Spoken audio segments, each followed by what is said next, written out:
subscribe now and press the bell icon. Never miss an update.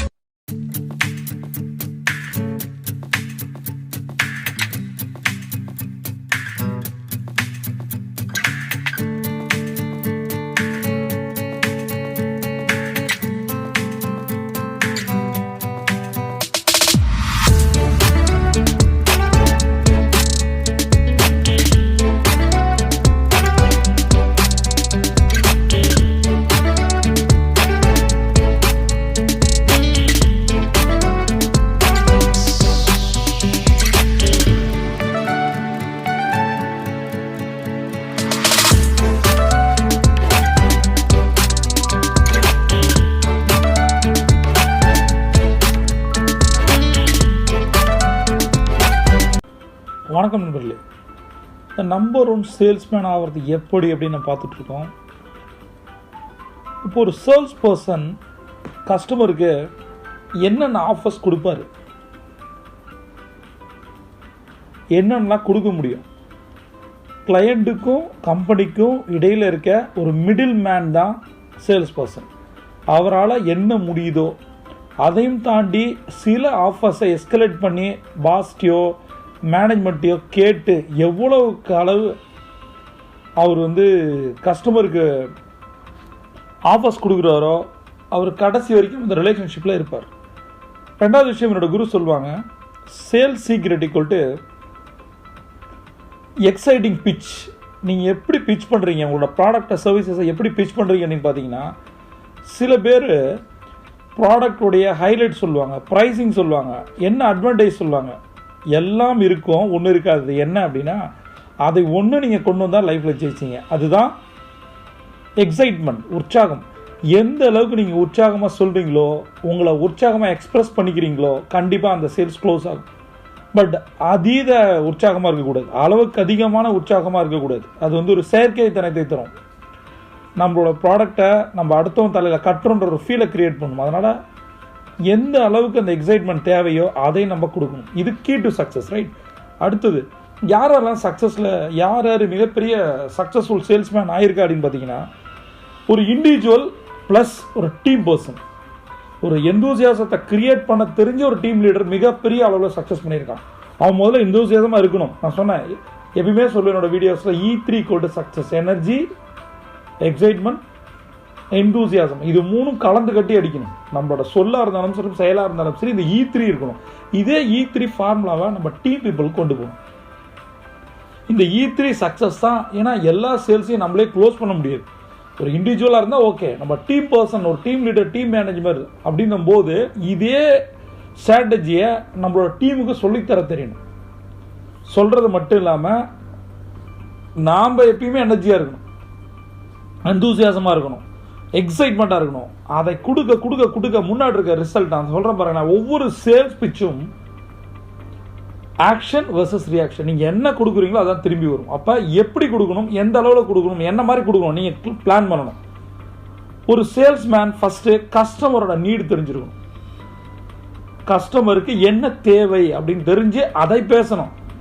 நம்மளோட ப்ராடக்டோட ஹைலைட்டையோ நம்ம கம்பெனியை பற்றியோ எல்லாத்தையும் ஒப்பிக்க கூடாது. Telling is not marketing. இதை புரிஞ்சுங்க. Telling is not marketing. சொல்கிறதெல்லாம் பிஸ்னஸ் இல்லை, சொல்கிறதெல்லாம் மார்க்கெட்டிங் இல்லை, சொல்கிறதெல்லாம் சேல்ஸ் பிச் கிடையாது. நீங்கள் சொல்கிறது அந்த கஸ்டமருக்கு ஒரு சொல்யூஷனாக ப்ரொவைட் ஆகும். அப்போ கஸ்டமருடைய தேவைகள்லேருந்து எவன் ஒருத்தன் பேசுகிறானோ அவன் ஜெயிச்சோம். ரெண்டாவது விஷயம், எம்பதி. சிம்பதி உங்களுக்கு தெரியும். எம்பதினா என்ன? முதல்ல காது கொடுத்து கேட்கணும். இவர் முதல்ல லிசன் பண்ணுறாரு அப்படின்னும் போது தான் முன்னாடி இருக்க ப்ராஸ்பெக்ட் கண்டிப்பாக நிறைய சொல்லுவார். 1-2 விஷயங்கள் அவர் ஸ்டார்ட் பண்ணும் போதே நம்ம பிளாக் பண்ணிட்டோம் அல்லது நமக்கான ஆன்சரை சொல்ல ஆரம்பிச்சிட்டோம் அப்படின்னா, ஒரு ஸ்டீரியோ டைப் ஒரு பிச்சிங் போச்சு அப்படின்னா, அந்த கம்யூனிகேஷன் போச்சுன்னா, கான்வர்சேஷன் போச்சுன்னா, அது சேல்ஸாக மாறாமல் போயிடும். அதனால் எப்பயுமே முன்னாடி இருக்கவங்க என்ன சொல்கிறாங்க அப்படின்றத காது கொடுத்து கேட்கணும். நீங்கள் கேட்டாலே 50% க்ளோஸ் ஆகிடும். அவங்களோட கேள்வியை நிதானமாக உள்வாங்கி அதுக்கான ஆன்சர் என்ன, சொல்யூஷன் என்ன, அதை கொடுக்கும்போது சேல்ஸோடைய அந்த வெற்றி சதவீதம் அதிகரிக்கும். அடுத்தது, ப்ராடக்ட் பற்றி பேசும்போது, உங்கள் ப்ராடக்ட் சர்வீசஸையும் நீங்கள் பேசும்போது உங்களுடைய கான்ஃபிடன்ஸ் லெவல் எக்ஸலண்ட்டாக இருக்கணும். ஏன்னா உங்களுக்கு உங்கள் ப்ராடக்ட் மேலே நம்பிக்கை இருந்தால் தான், சர்வீஸ் மேலே நம்பிக்கை இருந்தால் தான் உங்களால் சொல்ல முடியும். உங்கள் ப்ராடக்டை நீங்கள் நேசிச்சாதான் ரசிச்சாதான் அதை கஸ்டமர்கிட்ட கொண்டு போய் சேர்க்க முடியும். இல்லைன்னா ப்ராஸ்டியூஷன் மாதிரி பிடிக்காமல் எதுவும் செய்யக்கூடாது. புரியுதா? ஒரு சேல்ஸ் பிச்சுன்றது ஒரு ஆர்ட், ஒரு கவிதை, எது ஒரு போயம், அது அந்த ஒரு போயட்ரி நேச்சரை ஒரு ஃபோட்டோகிராஃபி அது. அதை போய் நீங்கள் ஒரு ஸ்டீரியோ டைப்பாக கடமைக்கே வெறுமனே அந்த ப்ராடக்டை விற்கணும், வேறு வழியில் வேலையை விட்டு தூக்கிடுவான், சேல்ஸ் டார்கெட் இருக்குது, ப்ரெஷர் இருக்குது, இதுக்காக நீங்கள் ஒரு சேல்ஸ்மேனாக இருந்தீங்கன்னா தயவுசெய்து இந்த ஃபீல்டை விட்டு வந்துருங்க. உங்களுக்கான எங்கேயாவது ஒரு ஜாப் கிடைக்கும், போயிட்டு சீட்டு தைக்கிற மாதிரி ஏதாவது ஒரு ஜாப் கிடைக்கும், அங்கே போயிருங்க. சேல்ஸ்மேனை பொறுத்த வரைக்கும் ஒரு ஹீரோ, ஒரு லீடர், இன்ஸ்பிரேஷன், ரோல் மாடல். நீங்கள் என்ன சொல்கிறீங்களோ அதை கேட்க அந்த ஃப்ளோ ஃப்ரீக்குவன்சி போக போக கஸ்டமர், அந்த ப்ராஸ்பெக்ட் கஸ்டமராக மாறுவார். அதனால் ப்ராடக்டையோ சர்வீசஸையோ பேசும்போது கான்ஃபிடண்ட்டாக பேசுங்க. அடுத்த விஷயம், நான் ஏற்கனவே லாஸ்ட் வீடியோவில் சொல்லியிருந்தேன், ரிஜெக்ஷனை எவன் ஒருத்தன் சரியாக ஹேண்டில் பண்ணாலும் ஜெயிச்சான். Success secret equal to objection handling. Objection வேற, ரிஜெக்ஷன் வேற. அப்ஜெக்ஷன்ன்றது ஒருத்தர் கேள்வி கேட்டுகிட்டே இருக்கு, அப்ஜெக்ட் பண்ணிகிட்டே இருக்காரு, அதை நீங்கள் உங்களுடைய பாயிண்ட்ஸால் பிரேக் பண்ணிகிட்டே வரீங்க. பட் ரிஜெக்ஷன் அப்படின்றது ரொம்ப ரொம்ப முக்கிய நண்பர்கள். நீங்கள் ஒரு சேல்ஸ்மேனாக இருந்தீங்கன்னா ரிஜெக்ஷனை ஃபேஸ் பண்ணியிருப்பீங்க. நல்ல ஒரு சேல்ஸ்மேனாக இருந்தீங்கன்னா மோர் ரிஜெக்ஷனை ஃபேஸ் பண்ணியிருப்பீங்க. Secret success equal to more rejection.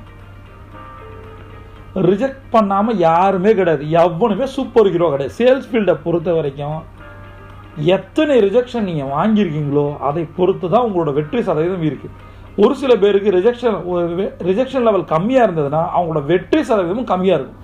அதனால் அந்த கொழுந்து விட்டு எறிகிற அந்த பேர்னிங் டிசைரை தூண்டுறதே அந்த ரிஜெக்ஷன் தான். ஆனால் இந்த இடத்துல நான் ஒன்று சொல்கிறேன் பாருங்கள், என்னோட குரு சொல்லுவாங்க, நீங்கள் என்ன கற்றுக்குறீங்க அப்படின்ட்டு. ரெண்டு விஷயத்தில் நீங்கள் என்ன கற்றுக்குறீங்க. ஒன்று, ஒரு டீலை நீங்கள் க்ளோஸ் பண்ணும்போது என்ன கற்றுக்குறீங்க, அதை எப்படி ஊதி பெருசாக்கி அதை டீம்கிட்ட சொல்லி மிகப்பெரிய மேசிவ் சக்ஸஸாக மாற்றலாம். ரெண்டாவது, ஒரு சேல்ஸ் டீல் க்ளோஸ் ஆகலைன்னா அங்கே என்ன கற்றுக்குறீங்க. எப்பயுமே ஜெயிச்சதை விட தோக்கும் போது தான் நிறைய விஷயங்கள் நமக்கு தெரிஞ்சுக்கிறோம். இனி நம்ம தோக்காமல் இருக்க விளையாடுவோம். ஜெயிச்சுக்கிட்டே இருந்தோம் அப்படின்னா ஒரு பெரிய அடி நமக்கு இருக்குது. அப்போ நம்ம ஒரு லெத்தாச்சி ஆகிடும். நம்ம ஜெயிச்சுக்கிட்டே இருக்கோம், நமக்கு நல்ல டேலண்ட் இருக்குது, கான்ஃபிடென்ட் இருக்குது, அந்த ஃப்ளோ இருக்குது, எல்லாம் இருக்குன்னு நினச்சி ஒரு நாள் இல்லாமல் போயிடும். அப்போ ஒவ்வொரு சேல்ஸ் பிச்சும் நீங்கள் ஒரு ப்ராஸ்பெக்டை பார்க்கும்போது ஒரு இன்டர்வியூ பண்ணும்போது நம்ம மனசுக்குள்ள வேண்டியிருப்போம்ல, கடவுளே இந்த வேலை கிடைச்சே ஆகணும், ஏன்னா அவ்வளோ கமிட்மெண்ட் இருக்குது, நம்ம நம்பி இந்த ஃபேமிலி இருக்குது. வேலை கிடைச்ச பின்னாடி அதே ஃபீலிங்கில் இருக்கீங்களா? பிஸ்னஸ் ஆரம்பிக்கிறீங்க, நாள் பூஜை போடுறீங்க, போர்டு வைக்கிறீங்க, ஒரு லெட்டர் பேட்லேருந்து, ஒரு கவர்லேருந்து, ஒரு பிஸ்னஸ் கார்ட்லேருந்து, உங்கள் லோகாலேருந்து, ஒரு மோட்டோவிலேருந்து, உங்கள் வெப்சைட்லேருந்து எல்லாமே பிடிச்சி பண்ணுறீங்க, ரைட்?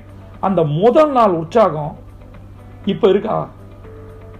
எவன் ஒருத்தன் நாள் வேலைக்கு சேரும் போது என்ன கட்ஸோட போகிறானோ, கான்ஃபிடண்டாக போகிறானோ, கமிட்மெண்ட்டாக போகிறானோ, ஒருத்தன் பிஸ்னஸ் ஆரம்பிக்கும் போது டே 1 எப்போ ஆரம்பிக்கிறானோ, எப்படி ஆரம்பிச்சானோ அந்த ஃபீலிங்ஸை டெய்லி காலைல கடை திறக்கும் போதும் ஒரு ப்ராஸ்பெக்டை பார்க்கும் போதும் போட்டுகிட்டே இருந்தானா அவன் சர்வ நிச்சயமாக ஜெயிப்பான். அதனால் எங்கே ஜெயிக்கிறோமோ அதை பெருசாக்குங்க, எங்கே தோக்குறோமோ அதுலேருந்து பாடம் கற்றுங்க. இந்த லாஸ்ட் ஒன் சொல்கிறேன், excitement pitch equal to secret of success. ரெண்டாவது, ஒரு ரெசிலியனாக இருக்கணும், ஒரு போராடும் குணம் இருக்கவன் தான் ஜெயிக்க முடியும். ஒரு தோல்வி உங்களை வெற்றியாளனாக மாற்றும், நிறைய தோல்விகள் ஒரு மிகப்பெரிய வெற்றியாளனாக மாற்றும். அதனால் கஸ்டமரோட நீட் தெரிஞ்சு பேசுங்க, அவங்க சொல்கிறத கேளுங்க, ப்ராடக்டை கான்ஃபிடன்ஸாக அப்ரோச் பண்ணுங்கள்.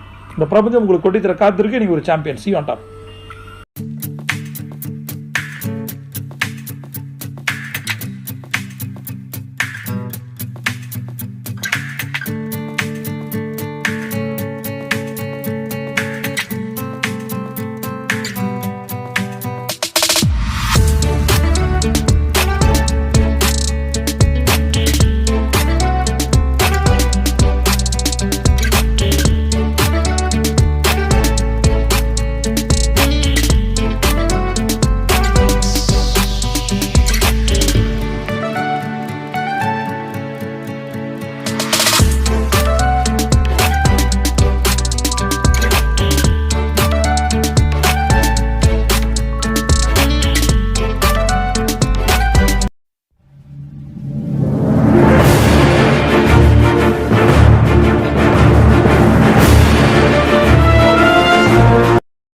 Subscribe now and press the bell icon.